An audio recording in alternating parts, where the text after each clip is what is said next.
Lyra could barely remember what warmth felt like. The air inside her cell was stale, thick with the sharp tang of recycled oxygen and the faint, sickly scent of burning circuitry. The metal floor beneath her was frigid, numbing her legs where she sat curled against the wall. Her once pristine robes, woven from the soft silken fibers of her homeworld, were now stiff with dried blood and grime.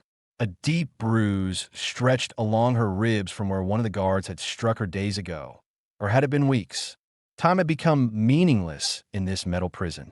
The energy field surrounding her cell hummed softly, a near-invisible barrier of crackling blue light that made the air feel charged, heavy.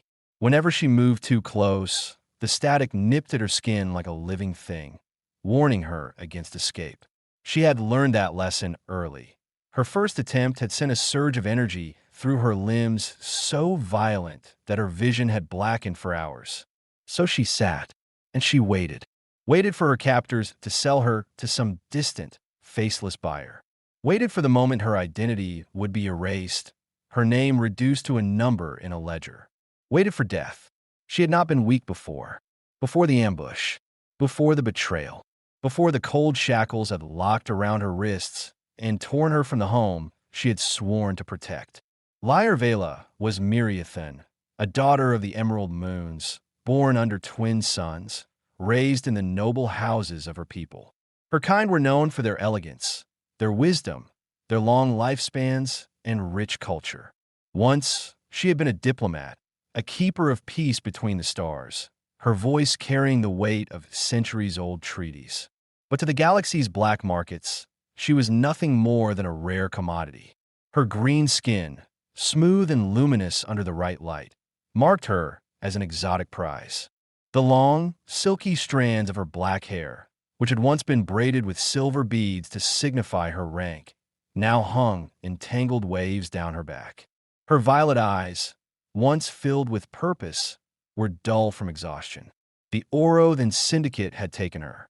Ruthless slavers and war profiteers, they had struck in the dead of night, tearing her from her ship before her guards could react. Her people's treaties, their diplomacy, their carefully woven alliances, none of it had mattered. Now when the enemy struck from the shadows with the intent to profit from her captivity, she clenched her fists, nails digging into her palms. She had vowed not to break, not to give them the satisfaction of seeing her weep. But as the days dragged on, as hope withered, she wondered how much longer she could last. Then the alarm screamed. A deep, pulsing wail flooded the corridors, followed by the sharp, echoing blasts of gunfire. The ship trembled, metal groaning as explosions thundered through its hull. Distant shouting erupted, frantic voices barking orders over the intercom. This wasn't a standard attack.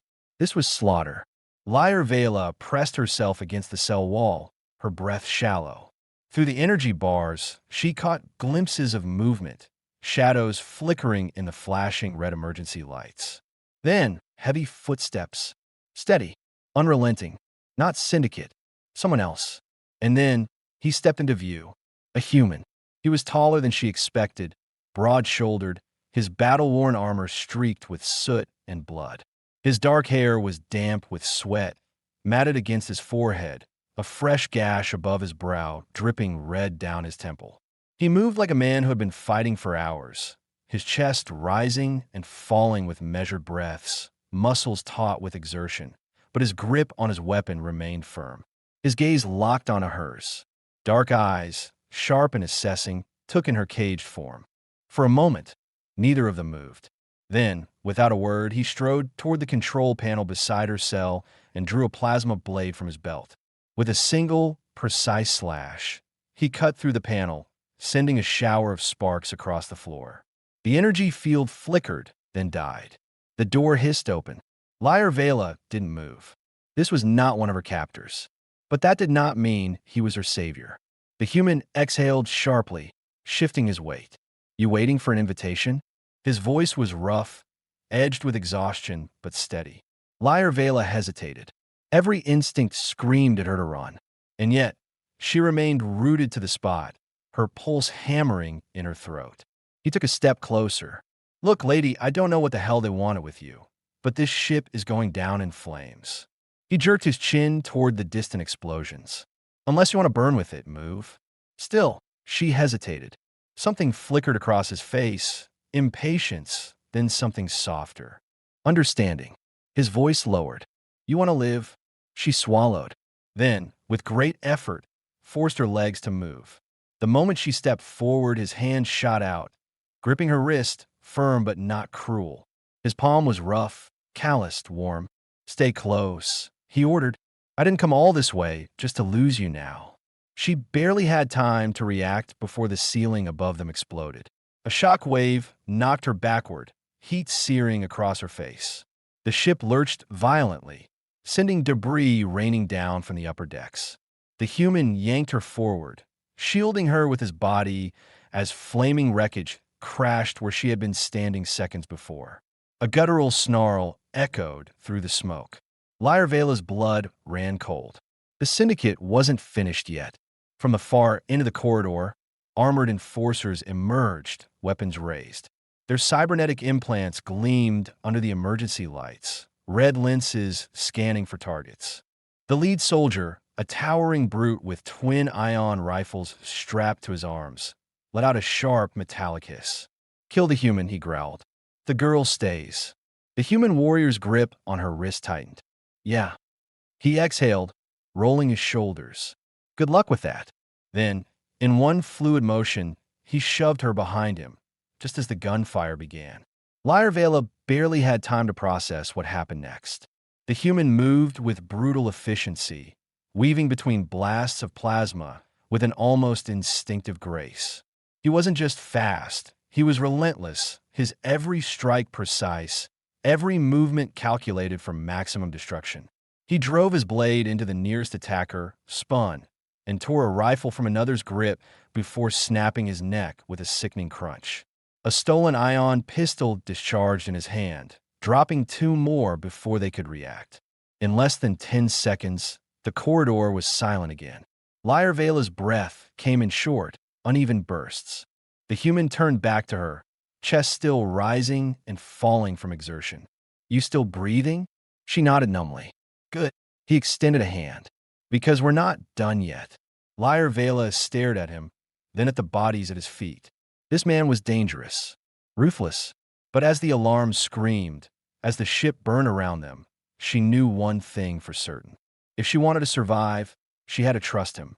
So she took his hand, and they ran. The ship was falling apart. Flames spewed from shattered bulkheads, sending thick black smoke curling through the corridors. Sirens blared, their shrill wails mingling with the distant, sporadic bursts of gunfire. The air reeked of scorched metal and burning flesh. Lyra Vela ran, her bare feet pounding against the cold floor, the human warrior's grip firm around her wrist as he pulled her forward. She had no idea who he was or why he was here, but he was her only way out. A deafening explosion tore through the hallway behind them, the shockwave knocking her off balance. She stumbled, barely catching herself before she hit the ground. The human didn't stop. He yanked her back to her feet without hesitation. Move, he barked. She obeyed. There was no time for questions, no time to demand answers. Her lungs burned as they sprinted through the smoke-filled corridors, dodging debris and the occasional syndicate enforcer unlucky enough to cross their path. The human took them down effortlessly, his movements swift and lethal. A blade to the throat, a shot between the eyes, a crushed windpipe. Efficient, merciless. Lyra Vela had never seen a human fight before. Their kind had a reputation, wild, unpredictable, driven by an almost primal instinct. She had dismissed those stories as exaggerations, myths spun to paint them as more formidable than they truly were. She had been wrong. Where is your ship? She finally managed between ragged breaths. Docking bay, he answered, voice clipped. Got a blast through security first. The docking bay. That meant they still had to fight their way past the last line of syndicate defenses. Lyra Vela clenched her teeth. They were so close, but not close enough. They rounded a corner and skidded to a halt. A dozen Oro and syndicate enforcers stood between them and the exit, their weapons raised, their cybernetic eyes gleaming red in the emergency lighting. The largest of them, a towering brute with twin ion cannons grafted to his forearms, stepped forward. "That's far enough," he growled. His voice was guttural, synthetic enhancements distorting the words. His gaze flicked between the human and Lyre Vela. "Turn around, and we might let you live." The human exhaled slowly. He released Lyre Vela's wrist and rolled his shoulders, adjusting his grip on his blade. His posture shifted, weight settling, tension coiling in his stance like a predator sizing up its prey. Lyre Vela took a step back. Then, without warning, the human moved. It was savagery and precision combined, a dance of brutality unlike anything she had witnessed before. He lunged into their ranks, cutting through them like a storm given form. His plasma blade sliced through armor, severing limbs and cauterizing wounds in the same motion. Blood, black, green, red, splattered against the walls. A gunshot rang out, the sharp crack echoing through the corridor. Lyre Vela flinched, expecting pain, but it wasn't hers. The human staggered, a fresh wound blooming across his side. The brute with the ion cannon sneered. "Not so fast, human." Lyre Vela reacted before she could think. She wasn't a soldier. She wasn't trained for war. She had spent her life in embassies, in council chambers, negotiating peace between civilizations. She had sworn an oath to protect life, not take it. But right now, none of that mattered. Her fingers found the discarded plasma rifle at her feet. She barely knew how to use the weapon, but instinct guided her. She raised it, aimed at the brute's exposed throat, and fired. The shot burned through flesh and metal alike. The brute let out a gurgling snarl, collapsing as smoke curled from the gaping hole in his neck. The remaining syndicate enforcers hesitated. The human didn't. He finished what she started. And then, just like that, the corridor fell silent. Lyre Vela stood frozen, her pulse hammering. The rifle was still clenched in her trembling hands. She felt sick. The human stepped closer, his dark eyes scanning her face. First time killing someone? She exhaled shakily. It should have felt like a victory. It didn't. "Yes," she admitted. "Better him than you." His tone was neutral, but something in his gaze softened for a fraction of a second. Then, as if deciding not to press the issue, he jerked his chin toward the exit. "Come on, we're running out of time." Lyre Vela forced herself to move, stepping over bodies as they pushed forward. The docking bay was just ahead. Freedom was just ahead. She wasn't ready, but she would not die in a cage. The stolen freighter drifted through the endless void, its engines humming beneath the metal floor. The ship was old, its systems patched together from years of makeshift repairs, and the air inside carried the faint scent of coolant and scorched wiring. Compared to the cold, sterile prison she had just escaped, it was a sanctuary. And yet, Lyre Vela felt no safer than she had in that cage. She sat on the edge of a narrow cot in the cargo hold, her arms wrapped around herself, trying to force her body to relax. Every part of her ached from the escape. The frantic sprinting, the fights, the adrenaline crash that had left her limbs trembling once they were finally off the Syndicate's ship. But she couldn't rest, not yet. Not while she was trapped on a vessel with a man she barely knew. Cedric. That was his name. A human warrior, a killer with sharp eyes and a mouth that curled into a smirk far too easily for someone who had just torn through an entire squad of Syndicate enforcers. He sat across the room, shirt peeled back to reveal a deep gash along his ribs. The wound was fresh, angry, still bleeding sluggishly despite the crude bandage he had pressed to it. Lyre Vela wasn't sure why she kept watching him. Perhaps it was wariness. He had saved her life, but that didn't make him trustworthy. Humans were unpredictable. They fought with an almost reckless abandon, guided by emotions rather than strategy. Her people, the Myriathans, found them crude, primitive even, despite their technological advancements. She had never met a human before Cedric. If she had, perhaps she would have known whether or not to be afraid. He must have felt her gaze because, without looking up, he muttered, "You're staring." She straightened, clearing her throat. "You're still bleeding." Cedric huffed out a quiet laugh, shaking his head. Yeah, that happens when you get shot. Liar Vela frowned. His tone was too casual for a man who had nearly died less than an hour ago. You should let me treat it. His dark eyes flicked up to meet hers, assessing. I'll live. Not for long if it gets infected. She stood, moving toward him before she could second-guess herself. A wound like that needs proper care. Unless humans have some unnatural resistance to sepsis, I suggest you let me help. Cedric let out a low sigh, leaning his head back against the bulkhead. Fine. Knock yourself out. She knelt beside him, taking the med kit he had tossed onto a nearby crate. It was an old, standard-issue field kit, likely scavenged from one of his previous jobs. As she pulled out a sterilizing cloth, she noticed his eyes on her, watching her hands with quiet curiosity.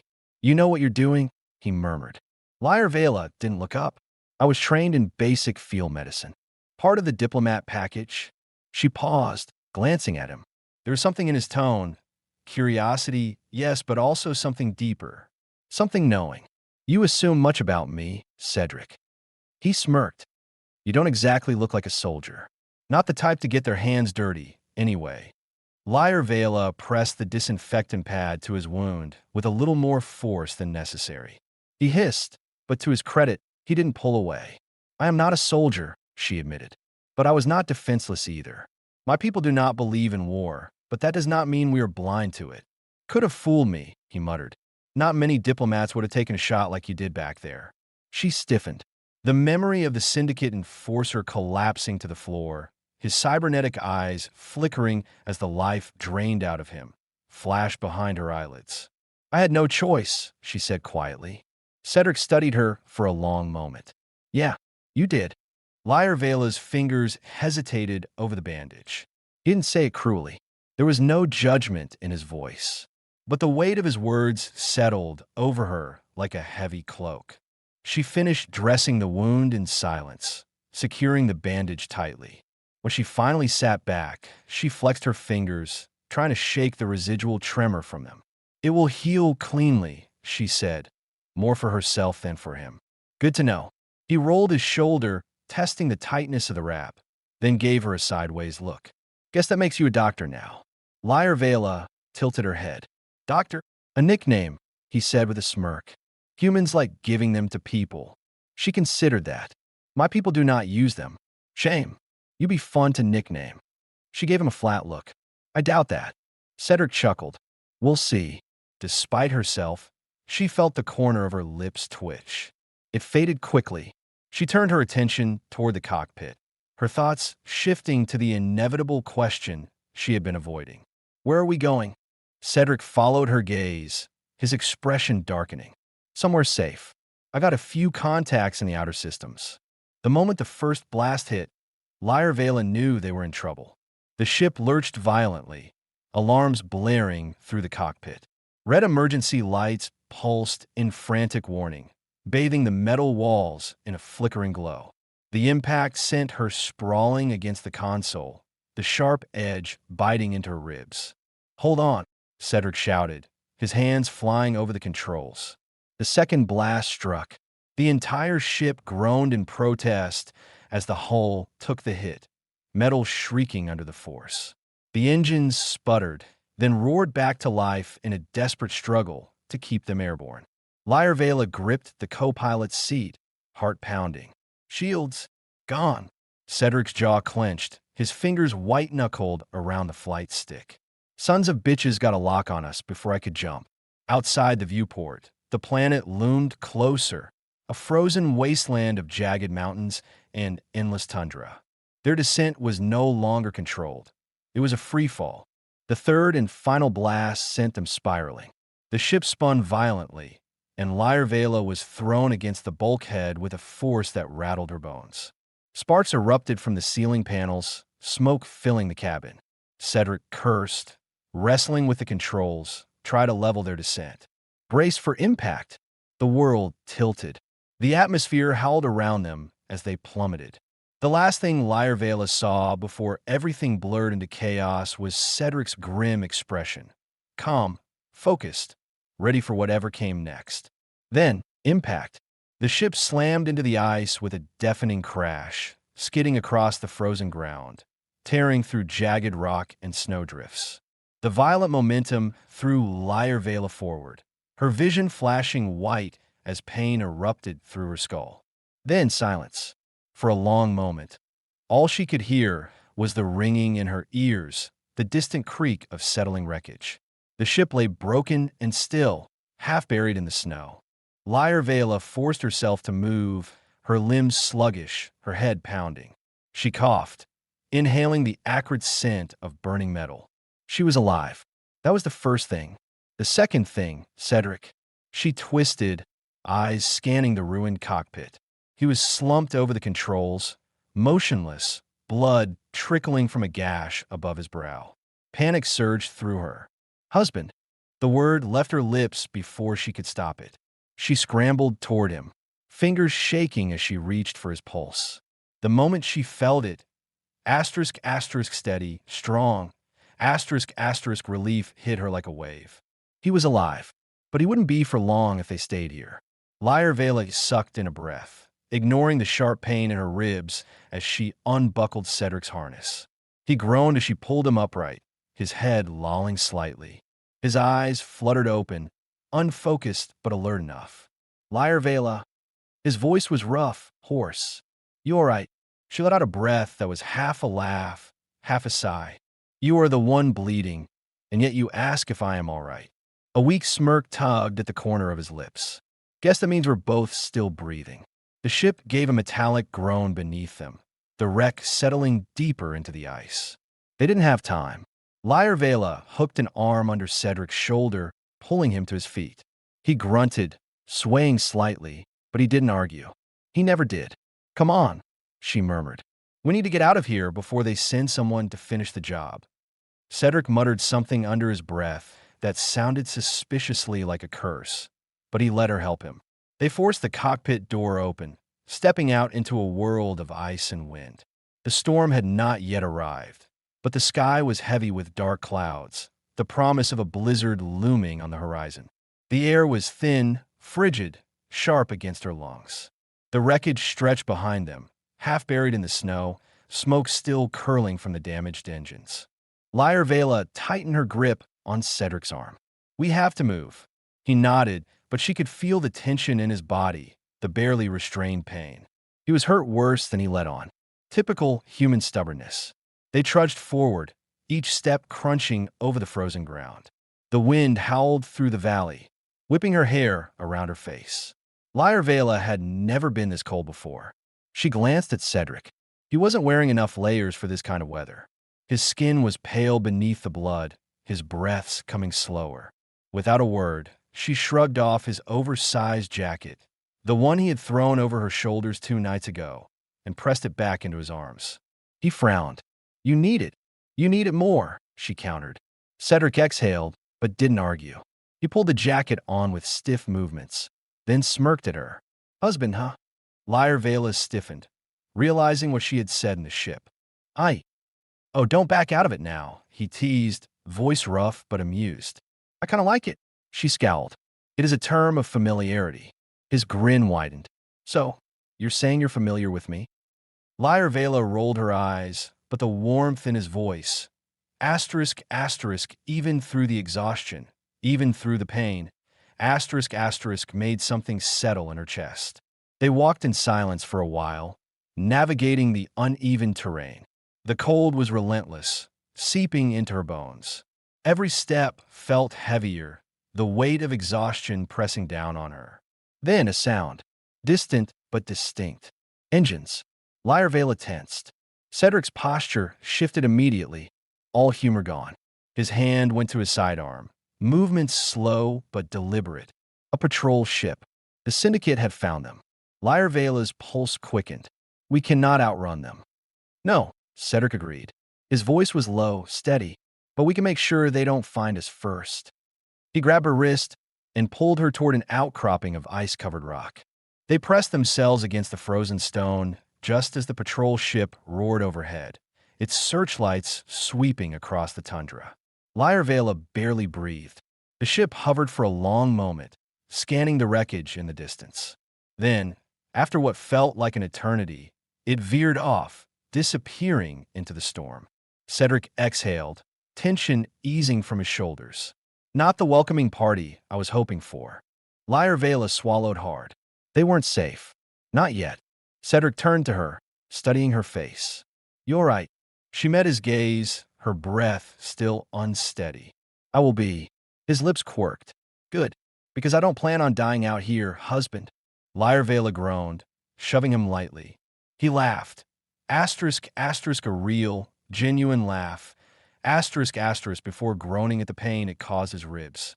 Despite the danger, despite the exhaustion, despite everything, she found herself smiling. The first scar, the first battle, the first bond neither of them had expected. And somehow, against all odds, they were still standing. Together.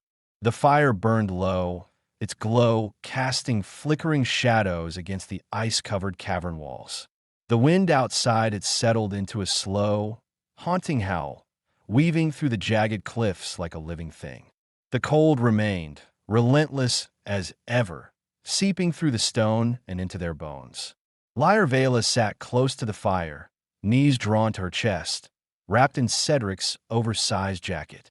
The scent of leather, metal, and something unmistakably him clung to the fabric. It was a ridiculous thing to focus on, considering the circumstances, but exhaustion did strange things to the mind. Across from her, Cedric leaned against the cavern wall, his legs stretched out, his injured side still tightly bandaged. He was quiet, as he often was, but not in a way that suggested peace. His silence was a waiting thing, heavy with unspoken thoughts. His knife scraped against the wet stone in slow, methodical strokes, the rhythmic sound filling the empty space between them. She had watched him do this before. When he wasn't talking, when he was thinking, when he was waiting for something unseen. She should have left him to his thoughts, but the silence between them had stretched too thin. "You have been sharpening that blade for over an hour," she said at last, her voice soft but firm. Cedric didn't look up, didn't realize there was a time limit. "You were thinking about them," she pressed. "The ones who put us here." His hand stilled for just a second before resuming its steady rhythm. "I think about a lot of things." Lyra Vela tilted her head slightly, studying him. "You are planning." That made him pause, just for a moment. Then he set the whetstone aside, rolling his shoulders as if shaking off a weight. His dark eyes met hers, unreadable. "Always."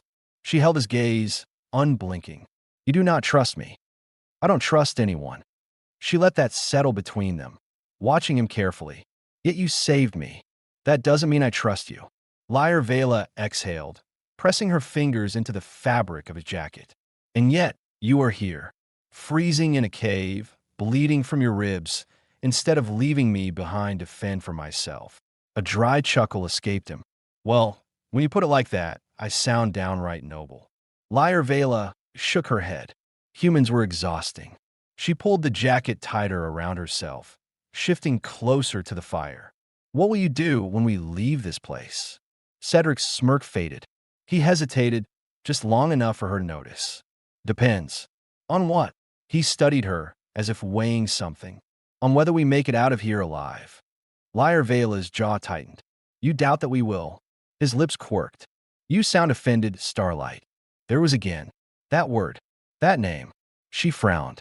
"Why do you call me that?" Cedric stretched his arms behind his head, looking entirely too pleased with himself. "Because it suits you." "It does not." "Sure it does," he countered. "You're always looking up like the answers are written in the stars. And you've got that whole glow thing going on." He gestured vaguely at her green skin, which shimmered faintly in the firelight. "Starlight fits." Lyra Vela narrowed her eyes. "It is ridiculous." He grinned. "And yet, here we are." She huffed, rolling her eyes. "You are insufferable." His chuckle was quiet, but real.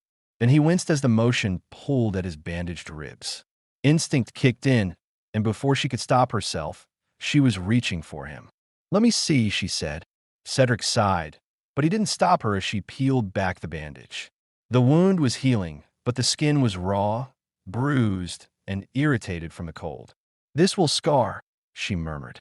Cedric smirked. "Good. Chicks dig scars." Lyra Vela frowned. I do not understand. He chuckled. It's a human thing. She shook her head, focusing on securing the fresh bandage. You joke too much. And you worry too much, he shot back. Her hand stilled. Someone has to. For a moment, neither of them spoke. Then Cedric said, You called me husband. Lyervela's breath caught. She hadn't expected him to bring it up. She quickly turned her attention back to the bandage, pressing the edges firmly to keep it in place. I did no such thing. His smirk widened. Oh, you definitely did. Back in the ship, after we crashed. He leaned forward slightly. You said, Husband, wake up. Heat crawled up her neck. She searched for a response, something dismissive, something logical, but her mind betrayed her. I was not thinking clearly. Cedric raised an eyebrow. Oh, so you only call people husband when you're concussed. She exhaled sharply. It is a habit. He grinned. Calling people your husband is a habit? She scowled, knowing she had no way out of this conversation. In my language, the word does not mean what it does to humans. Among my people, it is an instinctive term of trust. It is only given to those who, she hesitated, choosing her words carefully, to those we believe will protect us. The smirk on Cedric's face faded slightly. His expression shifted, not mocking, not teasing, but something quieter, something real. Huh. Lyervela swallowed, forcing herself to meet his gaze. It does not mean I have chosen you as a mate, if that is what you are thinking. The smirk returned, but it wasn't as sharp as before. Didn't say you did. But you believe I'll protect you, huh? She didn't answer. She didn't need to. For the first time since they met, Cedric didn't have a witty remark ready. The fire crackled softly, the only sound between them. The wind outside had picked up again, distant but steady, whispering through the cavern's entrance. Lyervela looked away first, her fingers curling into the fabric of his jacket. A name, a promise. She had given him one without realizing it. And now, he had given one in return. The fire had burned low, barely more than glowing embers now. But Lyervela hardly noticed the cold.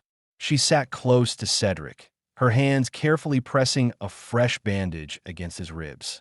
His skin was warm beneath her fingertips, a stark contrast to the icy air around them.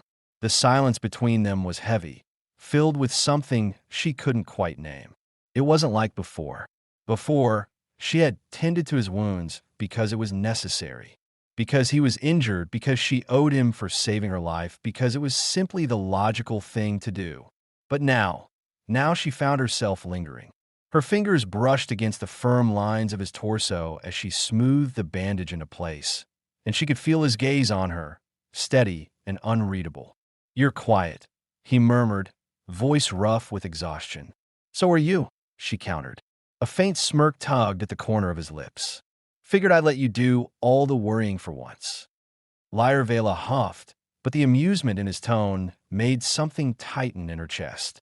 She pulled away slightly, inspecting her work. The wound is healing well. You will have a scar, but there is no sign of infection.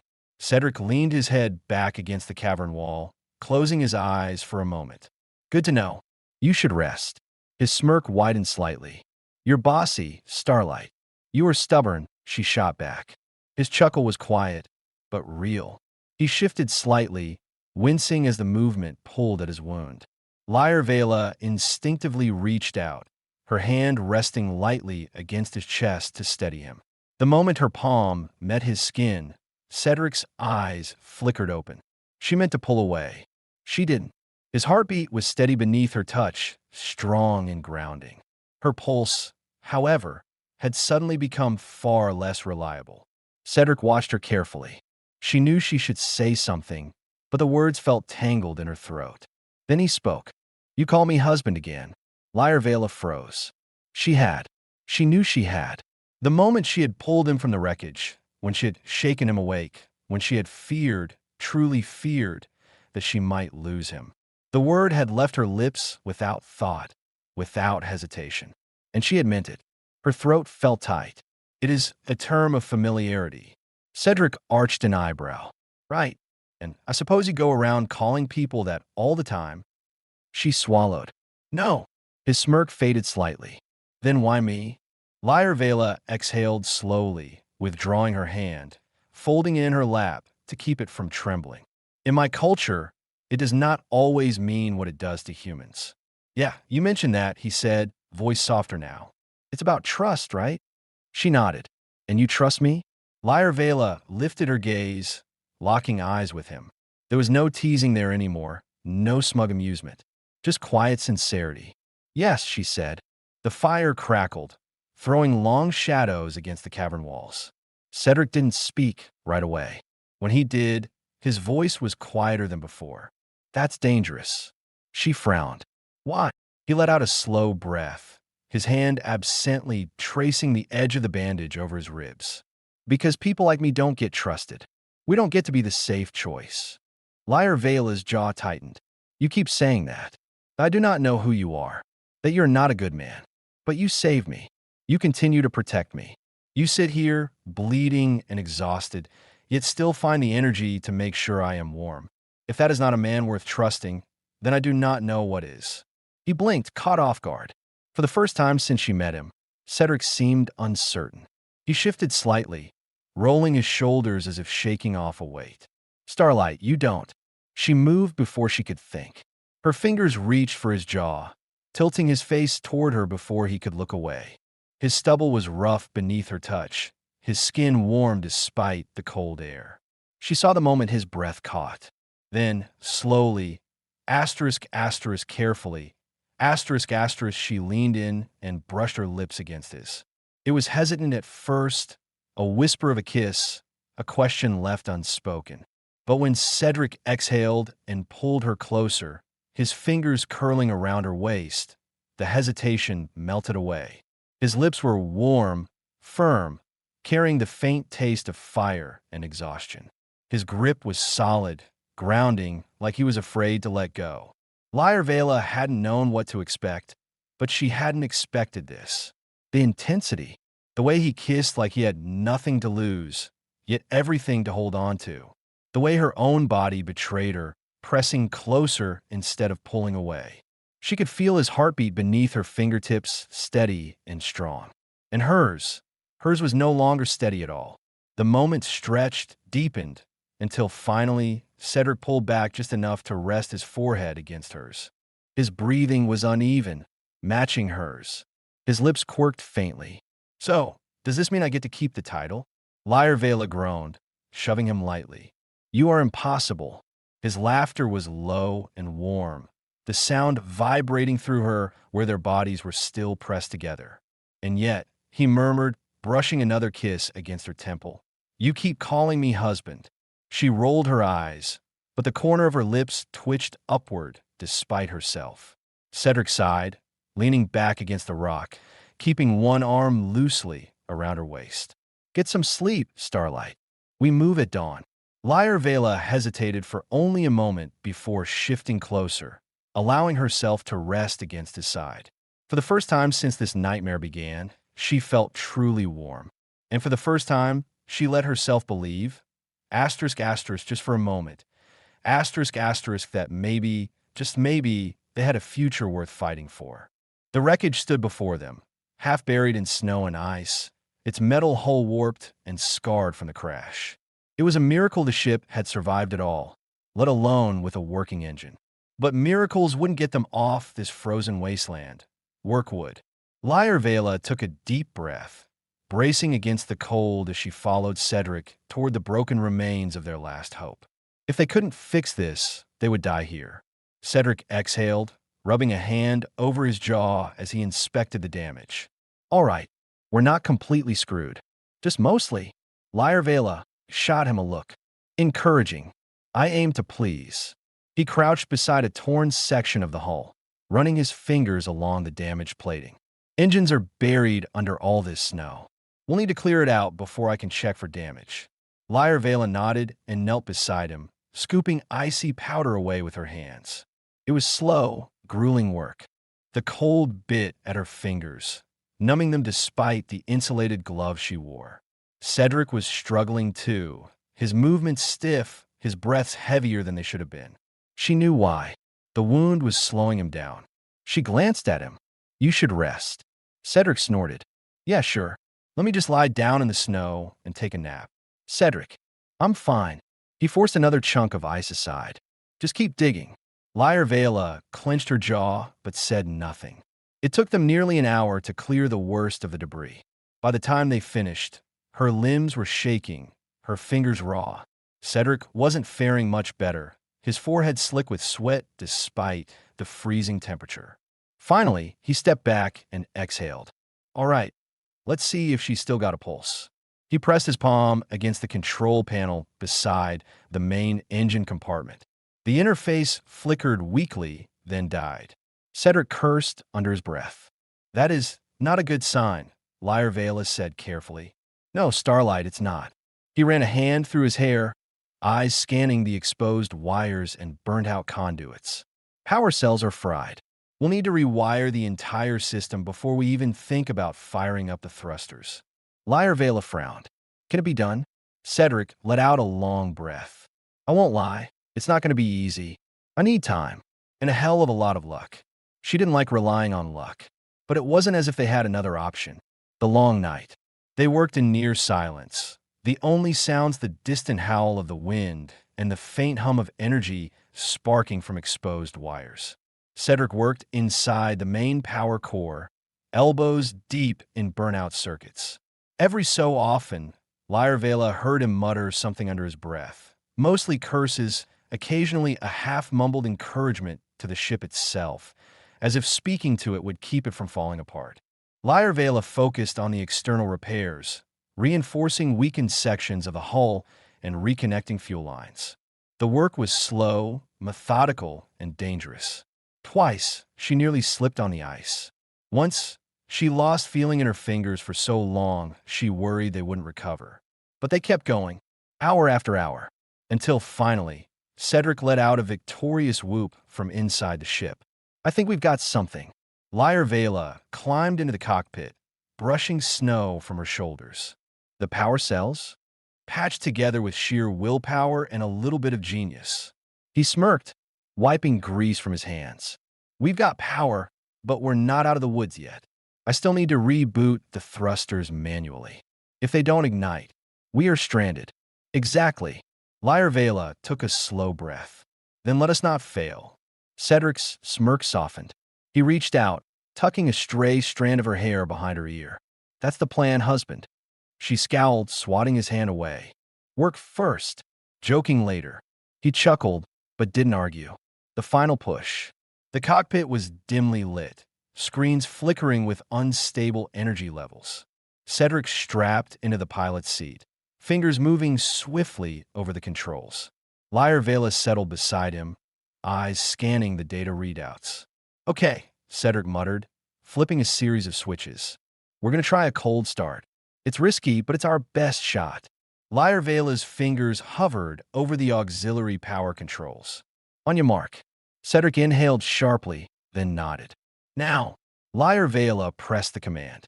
The ship shuddered violently as power surged through its systems. The thrusters groaned, coughing out a sputtering burst of energy, then died. Lyra Vela's pulse quickened. It is not working. Cedric's jaw clenched. Give it a second. A warning alarm blared across the console. Lyra Vela's fingers flew over the controls. Power levels dropping. If we try again without rerouting. No time, Cedric interrupted. One more shot. She hesitated. Cedric, trust me. Lyra Vela swallowed. Then, slowly, she reached for the ignition switch. Cedric's hand covered hers.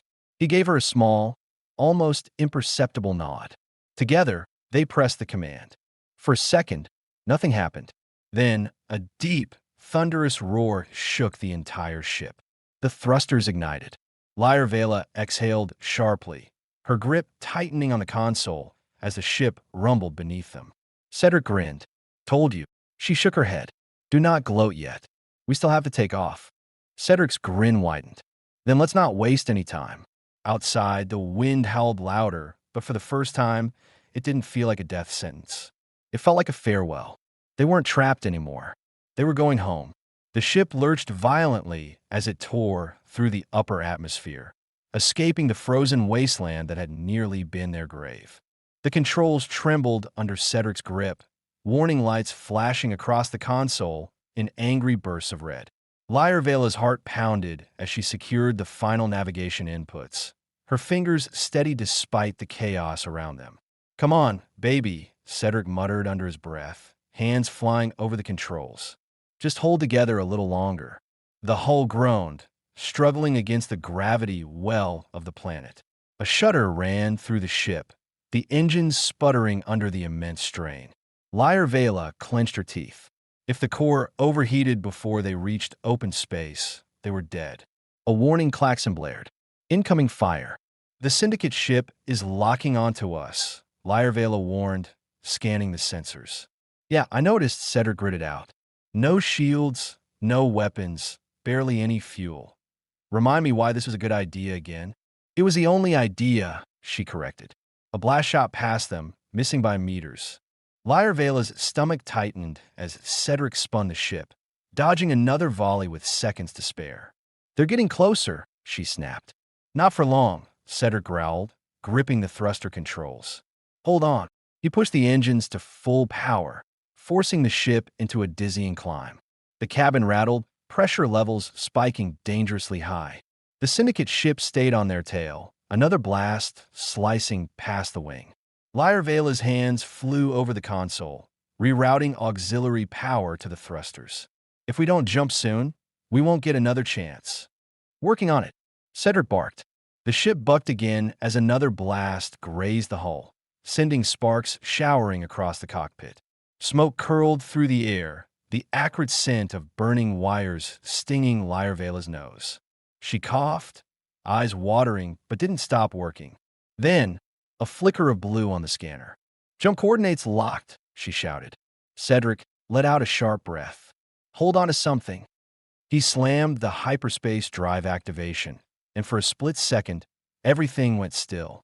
The sound of the failing engines, the alarms, the Syndicate fire, all of it faded into nothing. Then the universe ripped open. The ship lurched forward, swallowed by a burst of blue-white energy as the stars around them blurred into streaks of light. Lyra felt the pressure shift, gravity twisting for an instant before stabilizing. And then, silence. For a long moment, neither of them spoke. The only sounds were their ragged breaths and the low hum of the ship's core stabilizing. The red warning lights flickered, then dimmed, leaving the cockpit bathed in the cool glow of hyperspace. Lyra slumped back in her seat, exhaling. They had done it. Cedric let out a low chuckle, rubbing a hand down his face. "Holy shit." She turned to look at him, brow raised. He grinned, still catching his breath. "We actually made it." She huffed. "You doubted us?" "Always," he admitted. "But somehow, you keep proving me wrong." Lyra shook her head, but a small smile tugged at her lips. She turned her attention back to the console, checking their trajectory. The damage reports were grim. Their ship was barely holding together, fuel reserves dangerously low, but they were alive. "Where are we heading?" Cedric asked, leaning forward. Lyra hesitated. For the first time since their escape, they weren't running for their lives. The question of where next was no longer dictated by necessity, but by choice. "I can contact my people," she said slowly. "Miriatha will grant us sanctuary." Cedric didn't respond immediately. His hands rested on the controls, fingers drumming absently against the console. Lyra studied him, recognizing the tension in his posture. "You do not wish to go," she observed. He sighed, running a hand through his hair. "It's not that simple, Starlight. I don't exactly have the best track record with, well, civilized society." "You saved a diplomat," she pointed out. "That should earn you some goodwill." He chuckled. "Or a life sentence, depending on how they feel about mercenaries crashing warships onto their planets." Lyra lips twitched. "Miriathans do not hold grudges against those who act with honor." "Yeah." He smirked. "And do they consider kissing a diplomat honorable?" Lyra blinked. Heat crept up her neck as the memory of their kiss. The way his hands had settled on her waist, the way he had pulled her close, the way she hadn't wanted to stop, flashed through her mind. She straightened, ignoring the warmth rising to her face. "It is situational," Cedric laughed, leaning back in his seat. Situational? Huh? I'll take that as a yes. She shot him a sharp look, but the teasing glint in his eyes made it difficult to hold onto her glare. Silence settled between them again, softer this time.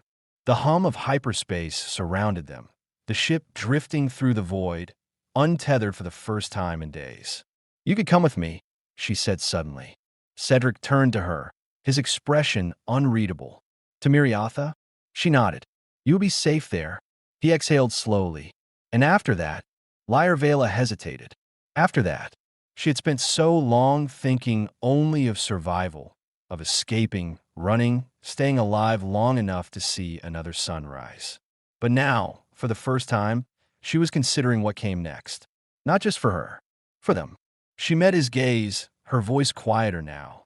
Wherever we go together. Cedric stared at her, something shifting in his expression. Then, slowly, he grinned. Well, when you put it like that, he murmured, reaching out to take her hand. His thumb brushed lightly over her knuckles, rough and warm. Sounds like a plan, wife. Lyra groaned, but didn't pull away. He laughed, shaking his head. You're never living that down, you know? She sighed, but the corner of her lips curled upward. You talk too much, she murmured. Then, before he could say anything else, she leaned in and kissed him. Cedric inhaled sharply against her lips, but recovered quickly, one hand sliding around her waist as he pulled her closer. His other hand tangled in her hair, fingers threading through the dark strands as he deepened the kiss. It was different this time. Not hesitant, not a question. This was an answer, a promise. They parted just enough for their foreheads to touch, their breath mingling in the quiet hum of the ship. Cedric smirked. That mean I officially keep the husband title. Lyra sighed. It means you should shut up and enjoy the moment. His laughter was warm, his arms still secure around her. Outside the viewport, the endless expanse of stars stretched before them, vast and full of possibilities. The first thing Lyra noticed was warmth. For weeks, the cold had been an unwelcome companion, sinking into her bones, making survival a struggle. But now, wrapped in soft sheets and the steady embrace of Cedric's arms, the chill was nothing more than a distant memory. Sunlight streamed through the viewport, casting golden patterns across the smooth metal walls of their borrowed ship. Beyond the glass, a lush planet stretched out before them. Green valleys, winding rivers, and endless skies untouched by war. She had forgotten what true peace looked like. A slow, contented sigh escaped her lips as she shifted slightly, feeling the reassuring weight of Cedric beside her. His arm tightened instinctively around her waist, pulling her closer before he let out a sleepy grunt. You're awake, she murmured. Unfortunately, came the lazy reply, voice rough from sleep. Lyra huffed, amused. You would rather be unconscious? Depends, he muttered, his lips brushing against the bare skin of her shoulder. Are we about to have a deep, philosophical conversation about the future? Because if so, I might fake sleep for another hour. Lyra rolled onto her side, propping herself up on one elbow. Her long, dark hair spilled over the sheets as she arched an elegant brow. And what, exactly, would you rather be doing? A slow smirk tugged at Cedric's lips. His fingers traced lazy circles against her hip, his touch warm and familiar. I can think of a few things. She hummed, pretending to consider. Perhaps sparring. Your reflexes have been dulling since we arrived here. He groaned dramatically, dropping his head back onto the pillow. You really know how to ruin a perfect moment, Starlight. Lyra smirked. Perhaps that is my specialty. Cedric's eyes flicked open then, dark and steady as they met hers. But there was something softer in his gaze, something that had not been there in the beginning, something that had not been allowed to exist when they were fighting for their lives. You know, he murmured, his fingers brushing over her collarbone, tracing the faint mark his lips had left on her skin the night before. We've had a lot of bad days together. Lyra's smirk faded slightly. She knew what he meant. Their time together had been forged in blood and fire, filled with too many close calls, too many stolen moments where survival had always been the priority. But now there was no more running. She reached out, her palm resting over his heart, feeling the steady rhythm beneath her fingertips. And this is a good one. Cedric exhaled, a slow, contented sound. Yeah, yeah, it is. A comfortable silence stretched between them, broken only by the distant hum of the ship's systems. Then Cedric smirked again, tilting his head slightly. So, since we're having a good day and all, Lyra Vela arched a brow. Yes. He leaned in, voice a husky murmur against her lips. I think you owe your husband a kiss. Lyra Vela huffed in amusement, but the warmth in her chest deepened at the word. Husband. She had never thought she would call someone that. Never thought she would mean it. But she did. She cupped his face, her thumb brushing along his jaw before she closed the distance between them. The kiss was slow, unhurried, filled with all the things neither of them had been able to say when they were running for their lives. Cedric sighed against her mouth, pulling her fully against him. The sheets tangled around their legs as he deepened the kiss, fingers skimming over the bare skin of her back. For once, there was no urgency, no desperation, just them. When they finally parted, Cedric's forehead rested against hers, his breath warm against her lips. So, he murmured, do I officially get to keep the title, or do I still have to fight for it? Lyra Vela smirked, her fingers threading through his hair. You may keep it. For now. That's the best deal I'm getting, huh? Indeed. His laughter rumbled through his chest as he rolled onto his back, taking her with him. She settled against him, head resting on his shoulder, their limbs tangled together beneath the sheets. For a long while, neither of them spoke. There was no need. The weight of their past battles, their scars, the long nights spent watching each other's backs, they were still there. But they did not define this moment. For the first time in a long time, they weren't fighting to survive. For the first time, they had the luxury of a day without fear. And for the first time, they had a future, together.